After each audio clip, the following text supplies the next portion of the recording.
to go here. Good morning, everyone. Welcome to the Contemporary Issues Adult Sunday School class. We are so pleased to have you here on Palm Sunday. I came this morning and started in the service, and I thought, why is it so crowded today? Yes. And then, Same thing. Palms, did you do the same thing, Yes. Lowell?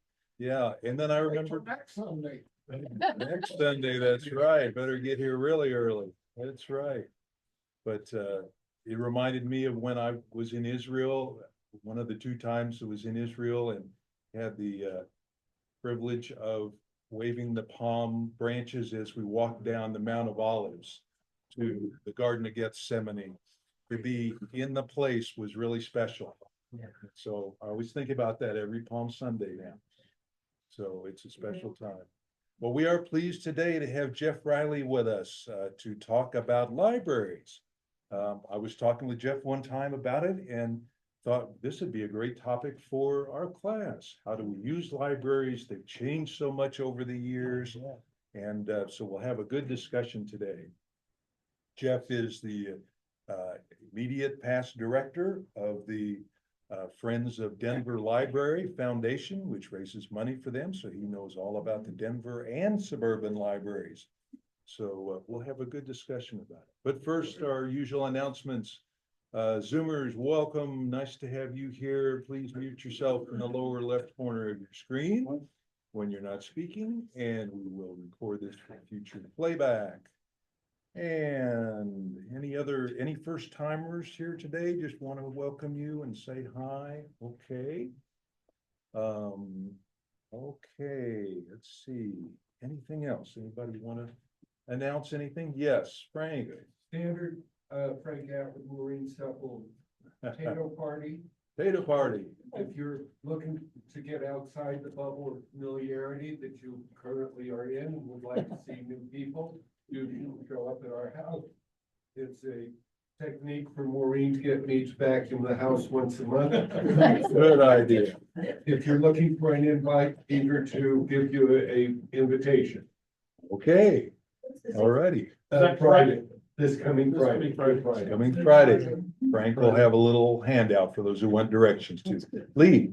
Yes, for people who like theater, the Town Hall Arts Center is currently performing a play called Once. It's hilarious, a lot of music, really great musical. We've seen it twice. We volunteer there. I'll highly recommend it. Good. What's it called again? Called Once. Once. Yeah, it's based on a film. They converted it, it's a movie and they converted it to musical. It's just a lot of fun. Everybody's immediately standing ovation at the end of the two shows we've seen. So once it's just everybody slowly getting up, everybody just jumped up. It's a lot of fun. How long does it play? Through the 27th this month. Where did you say it was? Town Hall Arts Center, it's in Littleton What's the downtown. date? Littleton. Once. Play called Once. Okay. Once. Yes. Yeah. Yes. Good to have It's kind of a recommendations. romantic, fun musical. Just a nice escape. Sure. You bet. I have one little thing to share also. Eric and I were talking about the show Firing Line on PBS every Friday night is really a good interview show. And last night or 2 nights ago, it had on a New York Times columnist named Ross Dothart or Dothart. Yeah. And he writes about religion, and he has a new book called Believe. And he was talking about that, of course, mainline religions have been losing people for decades, but there's reason to think that this is leveled off now and that there's more interest rising in religious practice and all the things that religion can provide. And it's just a terrific interview. So I wanted to recommend that to you if you're interested in that. Firing Line from 2 nights ago with a guy named Ross. So We could stream keep that in mind too. Okay.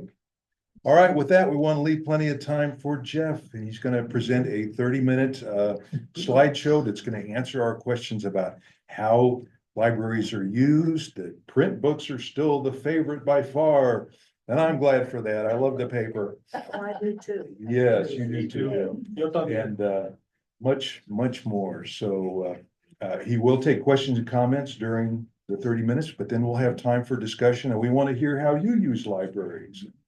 You want to ask how many have a library card? Sure. First of all, How many people have library cards? Look at that, almost every single person. All right, good, okay.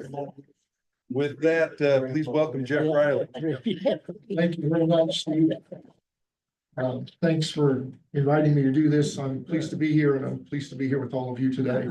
I was the executive director of the Denver Public Library Friends Foundation and retired at the end of 2024. So part of my withdrawal from work and entry into the retirement is to keep talking about the library. I've got a few things I'm going to share, and as Frank said, or as Steve said, I'm happy to take questions as I go, and we'll have time at the end to also take questions. As I said, there's a picture of the Denver Public Library, and I think Steve is getting that up on screen right now, and we'll look for that to happen. Share, need to share screen here so our Zoomers can see also, and 1 second here. There we go, okay. All right, and then slide 2. 2? Yep. Okay. All right, so here's a picture of the Central Library in Denver. It was recently renovated, and I have a number of images that I'll share with you about it. Most of my comments are based on my experience in Denver. I do, however, have some knowledge about both the Douglas County system and the Arapahoe system. Curious on the library cards, how many Douglas County cards are there? Okay, most. How many Arapahoe County? Many. Any Denver Public Library card holders? Quite a few. Okay, so. Jeffco. Well, and Jeffco, there you go. Thank you very much. There's a lot of libraries and it's fun to see. I hold 2 cards, one for Denver and one for Arapahoe because I live in Arapahoe. So that's fun. We can go to the next slide, Steve. There's also Aurora. There is Aurora. And the libraries are old and they're based on the idea of collecting information going back a very long way. They're traced to approximately 2500 BCE. For reference, the Bible study that I worked on a number of years, the disciple study, suggested at the time that Moses was probably around 3000 BC. So it goes back that far. There was a king of Assyria. I'm not going to try to pronounce his name. It's recorded and discovered that he had 25,000 clay tablets. And clay tablets at the time was kind of the mode of sharing information. And then you go to Alexander, basically conquered the known world and said, I want to have a place where all the world's knowledge can be. He died. Ptolemy I and Ptolemy II, his son, in Egypt, built the Library of Alexandria, which is still very well known and very famous. It has burned, but it's been rebuilt a few times. There are a lot of different types of libraries. There's the Conqueror Library. That would be an example of Alexander. There are many very old texts that are available in libraries, but what happened a lot of times as the world developed was one person would conquer a land, they would then take in everything from the land, they would destroy the records to prove that they could rule, and a lot of the records were destroyed. And so there's some libraries that existed by conqueror that disappeared as they got conquered. So kind of interesting. There's school libraries, obviously, and academic libraries at universities. There are research libraries. There are still private libraries. People do collect and have their own libraries, and some are quite significant. And there are, of course, national libraries like the Library of Congress.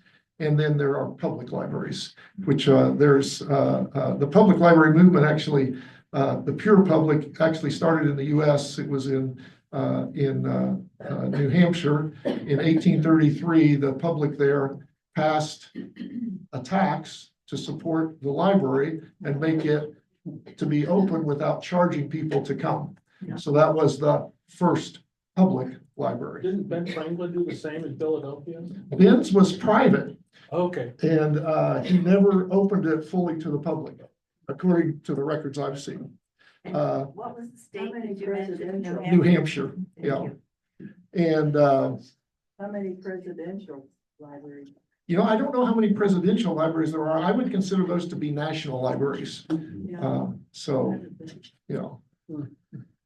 There's a few key concepts and some key roles that libraries take care of these days, and I thought I'd just share those. One is that a public library democratizes information.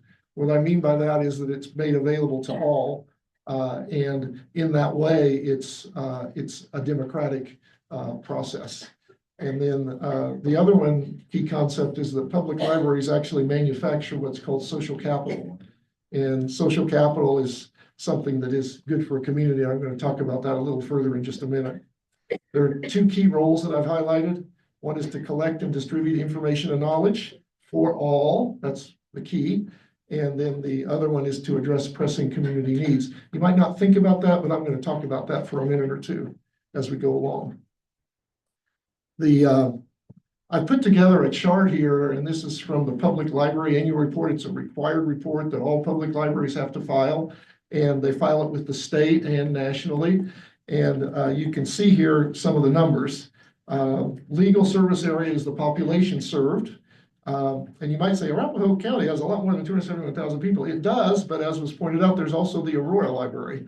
And a big population of Arapahoe County lives in Aurora and is served by the Aurora Public Library. So that's why Arapahoe County looks a little bit smaller than you might expect it to.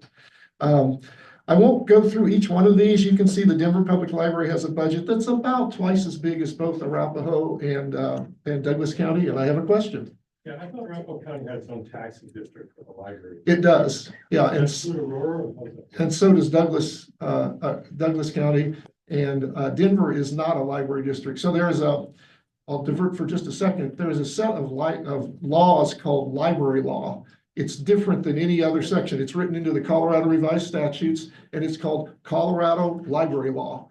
And it's separate from special district law and things like that. So it's very specific to libraries only.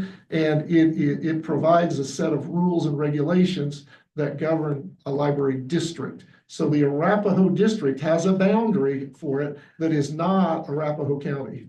And the Douglas County Public Libraries is the county. So the borders of the county are the district for Arapahoe County. So it's a little bit different. Does that help any? I'll just highlight a couple of numbers here. The branches, 8 plus 2 is 27 plus 4. The plus 2 plus 4, et cetera, are bookmobiles. And so those are not really branches, but they are branches in a way because they deliver library services to the community that way. One of the pressing questions I get from friends that I have, some of whom are in the room, is, does anybody use a library? And the only thing they use is, don't they just check out ebooks, and doesn't everybody just use ebooks, and nobody reads printed books anymore, do they? And so it's a little bit difficult to pull out, but in the Public Library Annual Report, you can see circulated materials, print and electronic, 4.7 million, 7.9 million, 5.7 million. They take that number and they then look at print materials and e-materials on a per capita basis. So what this means is, on average, in Arapahoe County, the average citizen checked out 10 printed books. And they checked out 8.1 e-materials. So that could be a CD, it could be a DVD, and it could be an e-book, or it could be an audiobook. So all of those things are there. These numbers, I ran the math, and I see the question. I'll get to you in just a second. You can see the different, they're close to each other here. The difference is Douglas County, which is interesting. 12.1 per capita print, 5.7 per capita e. Don't know what's driving that, but it's just kind of interesting. And to the question. E-materials. You only get 3, so I want you to know this is your second one. You've got 6 here. Continue. E-materials include e-magazines or e-books? It would include all e-materials, so electronic. So it's not just books. That's definitely not just books. The idea that libraries manufacture social capital is not something you might be so familiar with, But it's the idea, because so social capital is a set of relationships and networks which lead to positive outcomes. And there's been all kinds of studies about this. It's a big item in the social work field and in other fields. And the idea is that a community with more social capital is a better community. People are healthier, they tend to withstand trauma better, and they are happier. And so there's a lot of studies about this. I don't want to take you too far into it, but an example that I use with libraries is early literacy. So you might have a baby, your baby might start growing up. You might say, I'd like my child to learn how to read. I'm going to go to the library. The library says, we've got a program called Storytime. You go to Storytime, you meet other people who also want their kids to learn how to read. So the value is, it's important that my kids are early literacy. And then they have this shared experience at Storytime. And you know what happens? They make friends. And they say, hey, it's been fun to be with you at Storytime. Why don't we go out for coffee? Why don't we get together with our spouse? And it builds this network, and then people feel like they've got some support in the community that's beyond what they had before. And so that's one of the ways that libraries build social capital. And again, social capital makes for better communities. More social capital is better. The key role I've got here, it's very vigorous. There's a lot going on. Not all libraries do all of this. The Denver Public Library does all, but many, I know that Arapahoe County has services, and I know that Douglas County has many of the services that I'm highlighting. So biggest thing, lead item, people identify with libraries is books. And so print and electronic books and materials is a way to collect and distribute knowledge and information for all. Technology, very interesting. I believe all three of the libraries I highlighted before, and I'm sure Aurora, I'm sure Jeffco, they allow you to check out a computer. You can take it home for 3 months. If you don't have internet access, you can check out a Wi-Fi device. And that gives you the ability to interact with the world. It gives you the ability to apply for a job if you don't have those at home. It gives you the ability to do quite a number of things if you don't have that access yourself. And there are some people who have the means to do this but don't want to spend the money. They'll come to the library for this. And then libraries also have they have computer rooms, computer labs, and all that. And so it's a big part of what libraries do. People said, oh, the internet's going to kill libraries. Actually, the internet has probably enhanced libraries. And so it's been interesting to see the trends. Libraries do a variety of things based on customer demand. Park and museum passes. I know you can go to Arapahoe, and I know you can go to Denver and get a pass to the Denver Museum of Nature and Science, for example. And Free pass? a free pass. The bicycle repair, you're riding your bike, I know there's some cyclists in the room, you can go to a library and say, hey, I need to fix my bike, and they can provide equipment to help you fix your bike. There's more. I won't highlight all of it, but there's quite a wide variety of services that you would. And what's happening is that libraries, again, the idea is to collect and distribute information and knowledge for all. So people come in and say, hey, I have a bike and it's broken and I need to find out how to fix it. And so the library said, okay, how can we respond to that? And the same is true in other examples, and I'll talk about a few more in just a second. Now, additional things, collect and distribute information and knowledge. Art. The Denver Public Library has a very significant art collection, and it's because the library existed before the art museum. And at one time, the Denver Art Museum said, we don't want to collect American art. We want to only collect European masters. That was many years ago when they were getting started, not a criticism of it, but people said, hey, I've got some art, American art. And so the Denver Public, this is a statue made by Frederick Remington. And the library has Remington, Charlie Russell, Alfred Bierstadt, and other really what are considered to be masterpieces now. And uniquely, they're available for you to come and see. And you don't have to pay at the door to come in to see it. There are what are called maker spaces. I have a little alliteration here, pajamas, to podcasts, to prototypes. The story I'll share is just about pajamas. A young boy was going over for sleepovers at friend's house, and they were all saying, oh, we don't like our pajamas. And so he came to the library with his grandmother and said, I wanna make a pair of pajamas. So the library at the makerspace said, well, do you have a pattern? And he said, what's a pattern? And from there came him getting a pattern, getting the fabric that he needed from the library, using a sewing machine at the makerspace, and making a pair of pajamas. Went to the next sleepover, all of his friends wanted to make their own pajamas. So they all came in and they made pajamas. And think of the stuff they're learning though, as they do that. They have And, material there. and even fabric and materials, so. Of course, it's a tariff now. Yeah, right, could well be. I won't talk about the reference materials, I want to be sensitive to time, but there's a very significant amount of reference materials that one can access through any library you go to. They always have a reference department, they always have reference librarians, and they can answer lots of questions you have about how the world works. This is a picture of the 5th floor of the Denver Public Library. It's called the Derrick. It was created by the architect Michael Graves.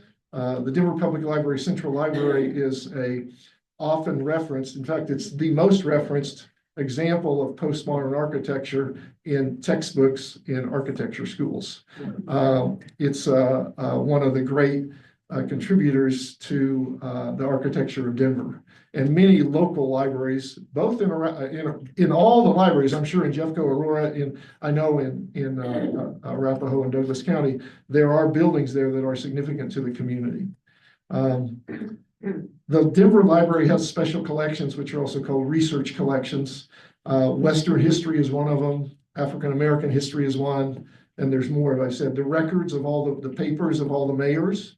We have the Denver Public Library has some governor papers, and that's by the choice of the individual who says, I want this to be at Colorado History or at the Denver Public Library. And the reason why the Denver Public Library would have this is only because of that. Normally, governor papers would go to Colorado History, or excuse me, History Colorado. And there's not a rivalry, there's a cooperative arrangement between them. I've got,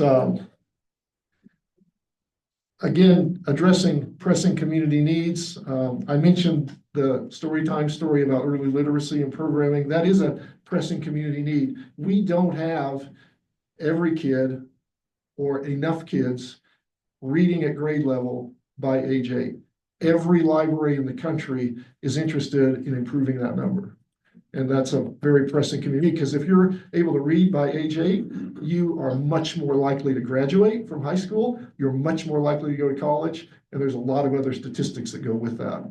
And that's a very important need that I think libraries address that you might not often think of. What Team, grade would that be? it's 3rd grade, usually. It vary, kids' birthdays vary, but it's around 3rd grade. And how are you addressing it? Well, through Storytime, there's a program called Read Aloud that Denver does, reaches 5,000 preschool kids every week during the school year. And it's about having volunteers read in a classroom, and that builds literacy. And it's a responsibility of parents to get kids there. That's true. So, yeah. That's primarily with Head Start programs, so a lot of those are low-income schools. Great. I won't highlight all of these. I will mention business and employment services. Many people come to the library to say, I need help writing my resume, or I need help writing, applying for a job. And many others, people, I didn't mention this with makerspaces, but we have business people come in with a product idea. They'll come in and they'll build a prototype in the makerspace, because there are high-end CAD machines.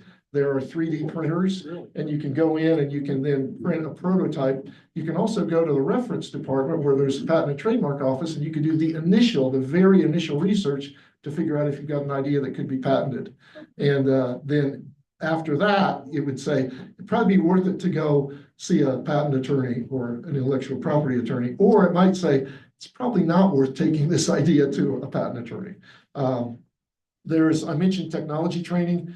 I haven't touched on community resources, which I'm going to mention, but most libraries have some sort of a program where they're helping people that are having some sort of a life challenge. And for Denver, We do have people experiencing homelessness. I'm sure you probably know that. Oh, yeah. We do have people with mental health challenges. We do have people that are experiencing a drug use or abuse issue. Sometimes all three, they do go together sometimes. And again, the idea is I broke my leg and couldn't work, so I lost my job, and now I couldn't pay my rent, and now I'm about to be evicted. I don't know what to do. As a broker of information and knowledge, libraries will help guide someone in some areas that they can do. And most urban libraries in the country are doing this kind of work. Not because they've said, we want to get into social work, but because their customers have come in and said, I need help. I need information and knowledge. The library doesn't provide housing, it doesn't provide counseling, it doesn't do that stuff, but it does make referrals. And so that's the service. And it's not unlike a mother coming in and saying, I'd like to help, I'd like to learn how to teach my kid to read. And so that's kind of this, that's how libraries talk about and rationalize. And I realize some people might not agree with this, but that's kind of the rationale behind why libraries are doing this kind of stuff. Jeff, do some of the downtown libraries actually employ a social worker? They do, yes. The Denver Public Library employs 7 social workers. Wow. And that was because librarians were not trained in library school on how to advise folks who or need advice and counsel about how to find housing. I'll mention immigrant and refugee services. Lots of newcomers. Many libraries will have a program on English as a second language.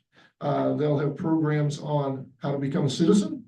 They'll have people come in and they say, I don't know how to file my taxes. I just immigrated here last fall. And so the library can provide resources and information again on how to do that work. And those are also big community building things where people from Colombia, for example, or from Venezuela or from Vietnam, there's a large Vietnamese community, and they form groups together. And that again is part of the social capital building work that libraries do. Trends and hot topics. One of the big trends is that programming has really become a big deal at libraries and all across the country. And you see it at all the local libraries and certainly in Denver, 10,500 programs annually, 210,000 attendees annually. This was in 23. 24 numbers aren't out yet. I've got a picture here of one of the new programming spaces at the Denver Central Library. This hall will accommodate about 400 people seated this way and can be used for author talks. So an author can come in and share about their book. It can be used for citizenship classes, which I just mentioned. There are lectures, art shows, concerts, plays. And some of these, there are small theater companies, you mentioned the theater, they don't have a venue. They need to go find a venue to perform.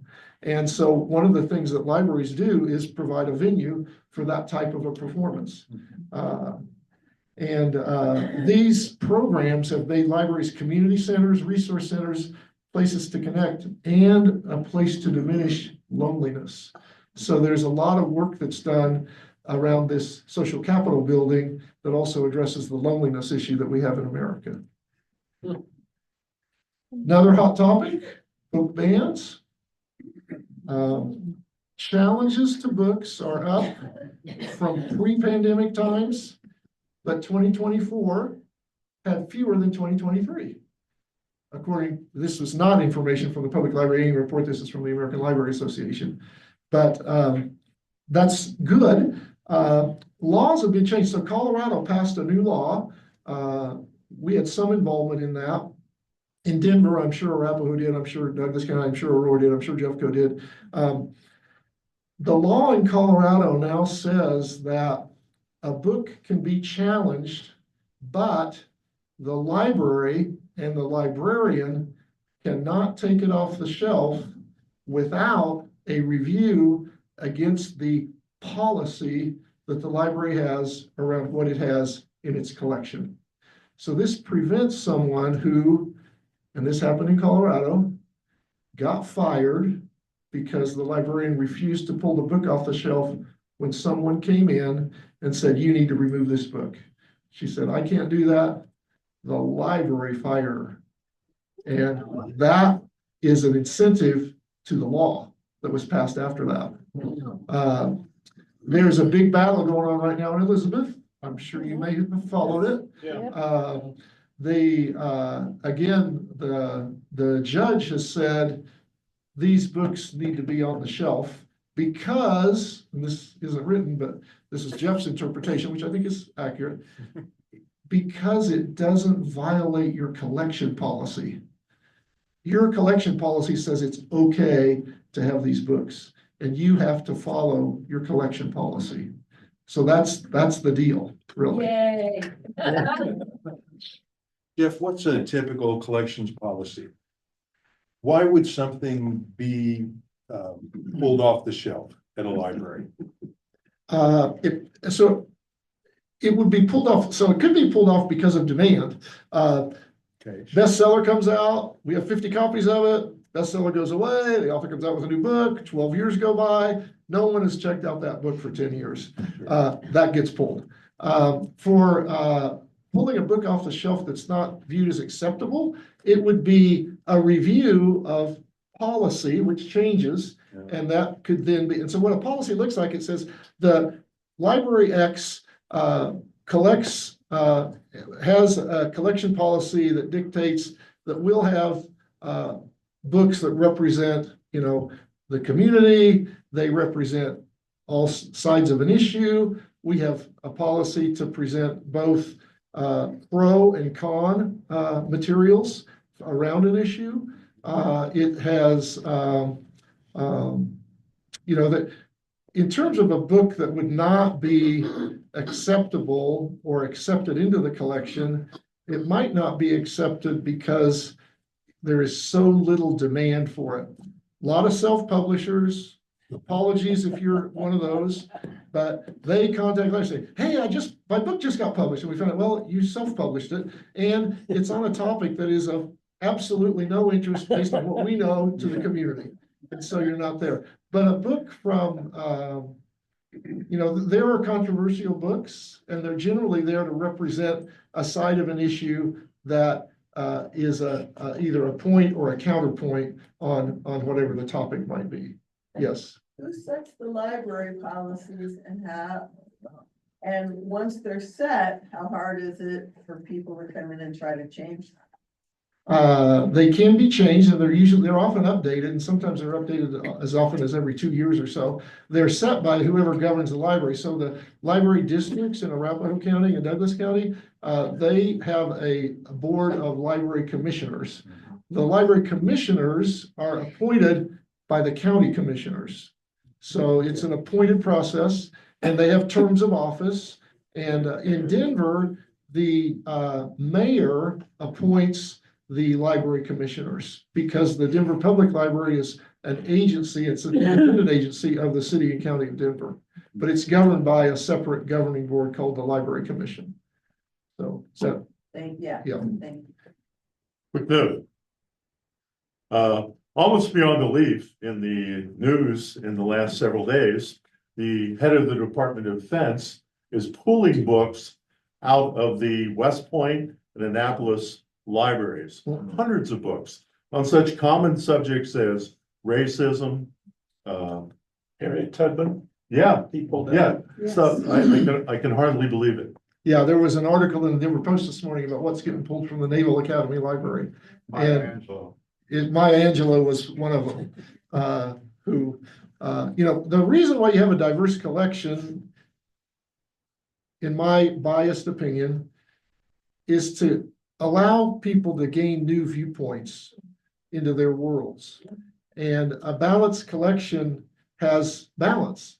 And that's what collection policies are really about, is about having a balanced collection. And if you exclude certain viewpoints, then it's a form of repression and it's a form of censorship.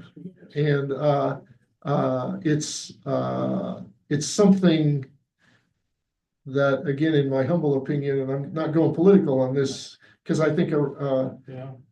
others have tried to ban books too, from different sides of the aisle, and I think, book banning is a dangerous thing, so.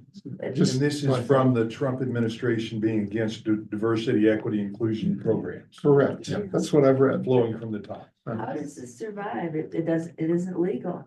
It's Is it It being depends on challenged the in court? policies that have been set. Like, for example, school boards, talking about Elizabeth.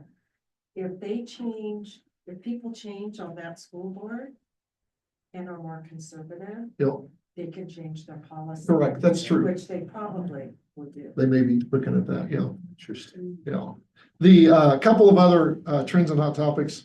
One of them is about serving all. I made reference to this. I had people when I was in Denver that said, you know, I don't want to support the library because there are too many homeless people there. And I said, you know what? Let me take you down. Let's look at it and let's see how many homeless people there are. And the image is much different than the reality. And I think the viewpoint of I don't want to go there is related to they're worried it's just uncomfortable. And I think the more we can talk about normalizing some of that, could be better. But I also want to respect folks who you know they may feel like it's unsafe, and so as a result they don't want to come. And I would say the most common crime committed in the Denver public libraries, theft of smartphones. People leave their smartphone on the table, they walk away, phone gets stolen. Yes, We did have a grandchild who worked as a bouncer at the Boulder Library. Okay. Because you had to, have due precaution. yeah. And there are rules about library use. They're called library use policies. Similar to collection policies, they're developed, but there are certain rules, like you can't come into the library with a grocery cart full of your materials. That is not part of the library use policy because we don't know what's in it. There is security at the door and there is security at all libraries, and all libraries have a security staff of some sort. And then other use policies are you can't sleep. So if you come in and you're taking a nap for an hour, you'll probably get nudged and say, hey, you know what? We need you to be using our services here.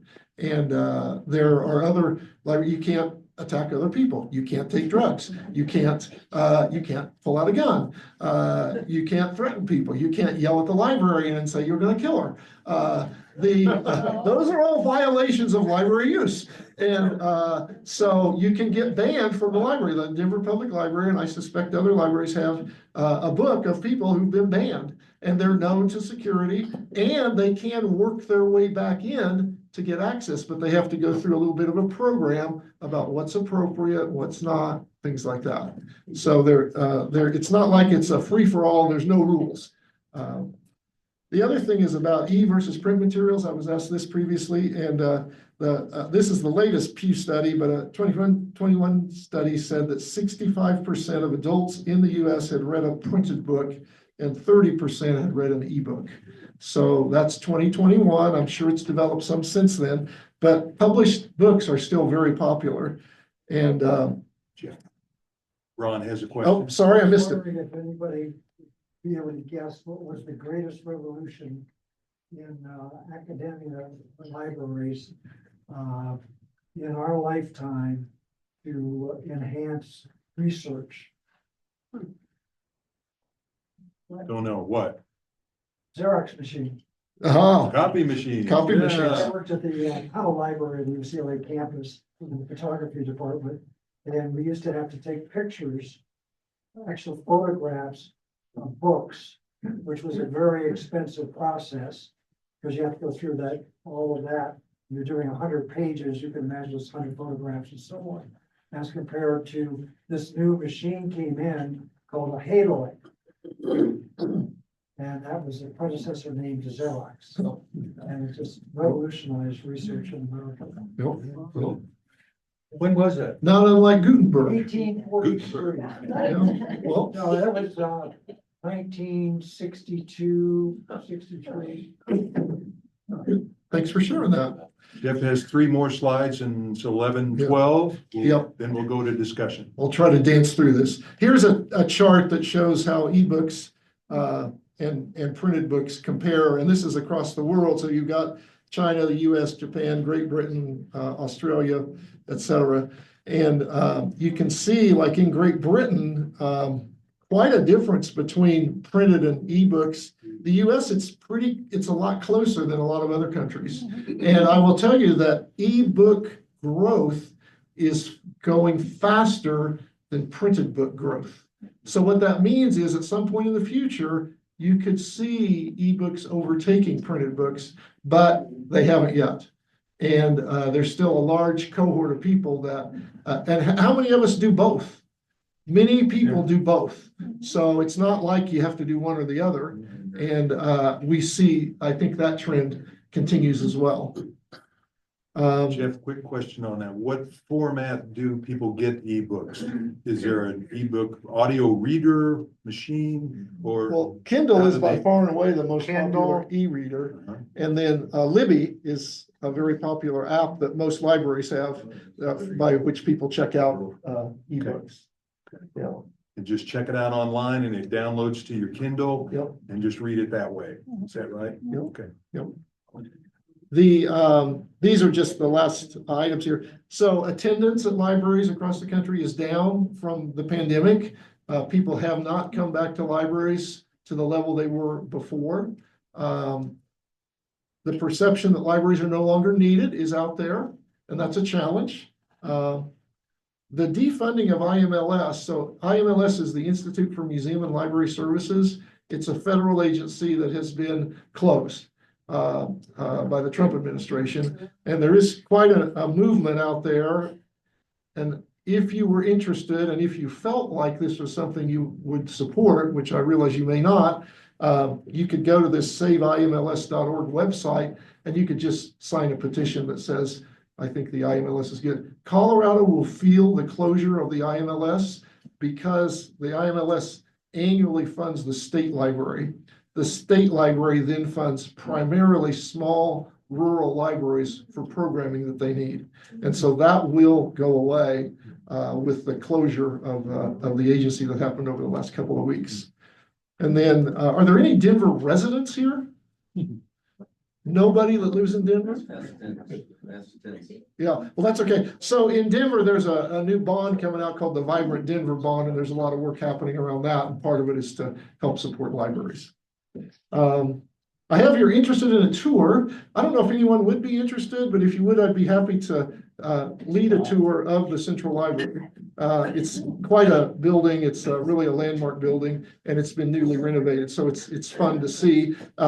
If you're not interested, no problem. And then thank you. I've enjoyed the chance to share, and I've appreciated all the questions. Jeff, are those tours available on I mean, you're offering it right now, but. They're not really offered as a kind of, I'd like to sign up for a tour of the library. Yeah. Okay. Well, I want to go, so I'll schedule one with Jeff and email everybody and we'll. I'm gonna share Yes, with sir. you that I have a friend, a companion that uses the library weekly. He chooses not to buy one and have it at home. He uses it constantly at the library. He's constantly at the library. And he said, besides, I don't have to buy a computer. I don't have that expense. He can afford to do it, but he doesn't do it. He said it builds community. I get to be around people. You know, it gets me out of the house and I go to the library and I talk to people. It builds community. Evidence of what we've been talking about. Yes. Exactly. Boy, you're such a great spokesman. Yeah, Thank you so much. terrific. Yeah. There's one piece that you didn't mention. Oh. Some of us find libraries as a spiritual space. Quiet. Why? It provides quiet. You're surrounded with the immensity of knowledge, which I find overwhelming or reassuring or edifying. The helpful atmosphere. I don't think I can recall a librarian who wasn't pleasant to interface with. The helpful atmosphere. Therefore, an adjunct certainly to the church. Why the church is not more, what shall we say, pleasantly assertive with respect to the importance of libraries in their communities. We are co-partners, but as a spiritual space, that's another component, I think. We're technically providing quiet. One is looking with other people, quiet, respectful, quiet. There, that's a great point, and I can't tell you how many people I've interacted with, and when you go into some of the great libraries, there's a special feeling, and it's not unlike walking into a great church. No, no, no. Yes, in the back. Is there a possibility in the future, well, where we will just need one library card? That is talked about some. There is so much resistance to that I would have to say I don't see it in the near future.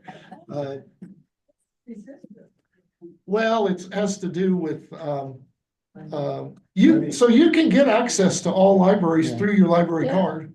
I just ordered a book that came from Aurora, from the Aurora Library that came to the Arapahoe Library. And so they have these fairly liberal borrowing rules that you can get anything from anybody. It takes a little bit of time, but I think it's community ownership, and I think it's also kind of what'd you say? The policies, Well, policies. There could be policies. I'm probably not the best guy to ask that, but I know that you're not the first person to say, I'd like one library card that I could use everywhere. And I think it just hasn't been figured out. Yes, several questions. Go ahead and then, Ron, and then I want to go to Ann on Zoom. Yeah, it's well known that American churches are populated 65% roughly women. It also appears that book reading is heavily skewed toward women. Do we have any good understanding of why so many guys don't read books, whereas so many women are in book clubs and go to libraries and We're smarter. I don't know, Ron, you read so many books, you make up for about 5 or 10. I was just gonna say what she said. It's, libraries are interesting, in that they don't keep track of who comes. They're one of the most highly trusted institutions. And part of that is they don't say, who are you? Where do you live? What's your gender? What's your family income? None of that. That hurts libraries a little bit with funding because funders want to know that stuff. And since libraries don't have that, they often talk about the neighborhood that they serve. But if you ask how many of those 2 million people that came to the Denver Public Library were women, there is no data on that because it's not collected. Interesting. Yes. Oh, sorry, there's one on Zoom. And then That's okay. Go ahead. Update information in regards to funding for Colorado libraries. I mean, any recent, because of the cuts that are being made at the federal level, how is that going to affect our libraries? Most Colorado libraries will not be affected by federal cuts because they're all local, primarily local taxes that support them. And if local taxes were changed, then that would affect the funding of libraries. But by far and away, like exclusively the library, the Arapahoe Library District and the Douglas County Library District are funded by property tax, and it's a fixed mill levy. And that mill levy, so it's 4.6, but it's based on property values, which, as you know, have gone up.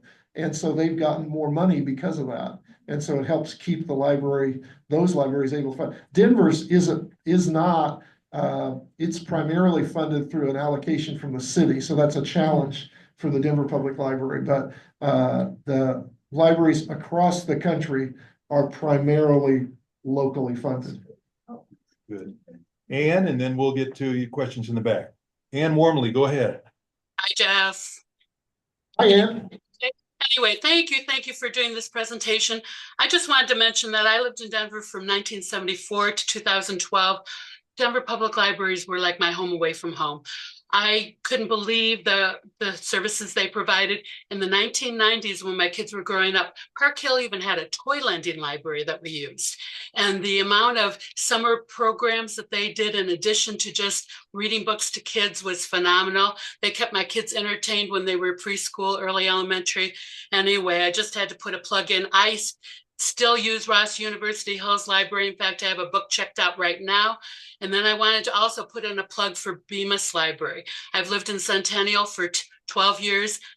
I don't go to Arapahoe libraries that often because Bemis Library isn't the most amazing library. They figured out a long time ago to do their own thing. They aren't connected to Arapahoe. The services they provide is just incredible, and it's right next door to the Littleton Historical Museum, if you're not familiar with that part of town.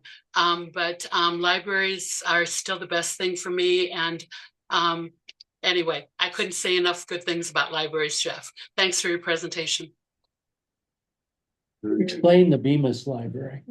Bemis Library is not part of Arapahoe County. They decided to do their separate funding, and it's right next door to the Littleton Historical Museum. It's sort of hidden because it's right next door to a little park area, and they have a library book sale year round, and during Western Welcome Week, you can buy as many books as you want that will fit in a bag for $10. They do all kinds of different unique programs. They have the Smithsonian bell ringers that go there to put on programs. I've seen all kinds of amazing, interesting programs at St. Patrick's Day. They had step dancers. You name it, they do it at Bemis. You've got to go to that library. It's great. I'll add one thing, that I think this gets to a little bit about why you can't get one library card, which is, I'll call it hyper local. Bemis has a relatively, it's defined, but it does have tax support, but it's within a very specific boundary, and it's like a carve out. It's like what Greenwood Village has done to commercial properties in Centennial. They took carve outs, and I'm not saying that negatively about Bemis. Bemis is a very charming library. I've been there, and it's really quite nice, and they have wonderful staff and things, but it's hyper local. And so it's surrounded really by the Arapahoe Library, and it was probably formed, and I don't know all the history because Bemis goes back a long way, but it was likely formed by a group of citizens that said, we want to maintain control over our library. And that's not unlike other libraries. I will highlight Canada, the Toronto Public Library and the Calgary Library. I've been to Calgary. I have not been to Toronto. The Toronto Public Library has over 100 branches. And it sees, I heard this at a conference I was at, I believe it sees over 100, maybe it's 10 million people annually.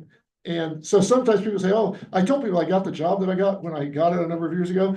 They said, does anybody go to libraries anymore? And are libraries relevant? I said, well, they're relevant to 4 million people in Denver. That is twice as many as who go to the zoo. It's 4 times as many as who go to the Denver Art Museum. So I think it's relevant to those people. And yes. Yeah. So with that, I have to go to Susan Sutton on Zoom, who's in Toronto, Ontario. Susan, what's your experience with it there? Our library, our main library is absolutely gorgeous. Architecturally, it's just spectacular. But I was part of a group of women that sponsored a family from Syria, and that's when I came to appreciate just the depth and breadth and scope of the community services that are provided through the libraries in Toronto. So I can all the comments that have been made about the value, the contributions, I can really recognize here, and I just think it's an amazing source for our community. And I also can't say enough about our libraries up here. They're great. Great. Thank you, Susan. We got 5 minutes left. Larry had his hand up first. Has there been any other benefactor other than Andrew Carnegie who just went wild building libraries? There has not. Andrew Carnegie funded, I believe, around 2,000 libraries around the turn of the century. And he called libraries palaces for the people. And there's a book, there's a lot of books about Andrew Carnegie, and he has you can take one side or the other about how good or evil he might have been, but he did really make the public library movement in America happen. And there has not been a benefactor like that since then. And I know that there's work being done nationally to try to find someone that might adopt libraries as their cause. And At the end of Main Street in Littleton is the Carnegie Library building, Yep, which is, the library, of course, has another space now. yeah. But architecturally, it's there. Yeah, the Carnegie Libraries, he actually had a recommended style of library. That's why you see a lot of Carnegie libraries that look the way they do. When he We made the want money. to try and get through our last few questions here. Corrine, quick questions, please. Competing with the women are smarter. Oh. I heard Gail King on CBS Mornings interviewing the first female pilot for the Blue Angels. Yeah, pretty good. And she said, as far as I'm concerned, DEI, keep this in your head, DEI stands for definitely earned it.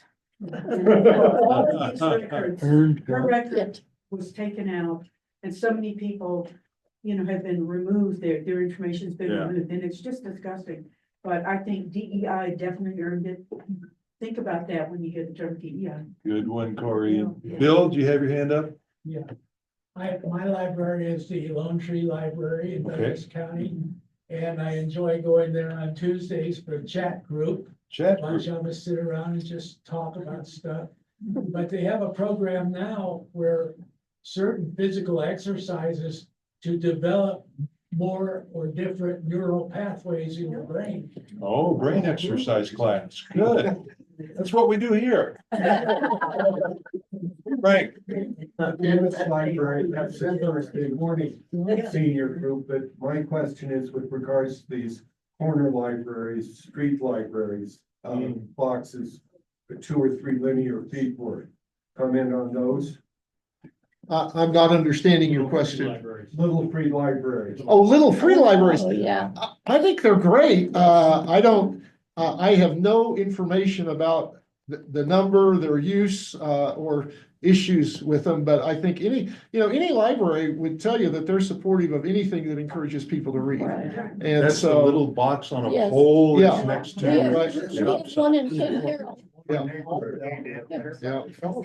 I will comment on the older adults there. There are older adult programs at nearly every library also. And what they do is 2 things. They provide respite for the caregiver because they're providing a program for those who are perhaps having a memory challenge. And they're stimulating those that are affected by the illness. And they're also giving respite to the caregiver. And that's a big, again, people come into the library, they say to the librarian, hey, my dad's just been diagnosed with dementia. What do I need to do? And so that's how libraries have responded. There's another question. You're involved with the Friends of the Library too, are you not? I'm wondering, I was very active with the Friends of Coble Library for years. Sure. So I'm wondering how many, I never asked that question, how many libraries actually have a active Friends group that does fundraising through the sale of books every year annually? Many, Many? I would say All? No. well, I can't say all because I'm sure not all do, but Friends, so the Friends Foundation is a combination of a foundation and a Friends group. And so we have, in Denver, we have membership. So your example of Coble has a Friends of Coble library. There could be other friends of other libraries within Arapahoe and also within Douglas County. And they oftentimes sell books, but they also do they'll have an event, they might host an author event or something like that. And they'll try to raise some money to support the library through that. But many libraries have a little bit of a, what I'll call bifurcated. There is a foundation. There is the Arapahoe Library Foundation. And then within that foundation are the Friends groups that support the local libraries. Okay. That's not an uncommon structure. We are out of time. I'm sorry. This has gone fast. Before we go, I want to just mention St. Andrew does have a library in our library room. Don't forget, it has not just Bibles, but all kinds of books and mostly religious related. Why don't we promote it? That's what I wondered too, Gene. So go take a look at it and check something out. I wish we had more time. Come talk to Jeff after. Thank you, Jeff, so much for a good presentation. Happy Easter. Happy Easter. Bye-bye. Tim, you did a wonderful job. Thank you. I should get an answer to the question exactly.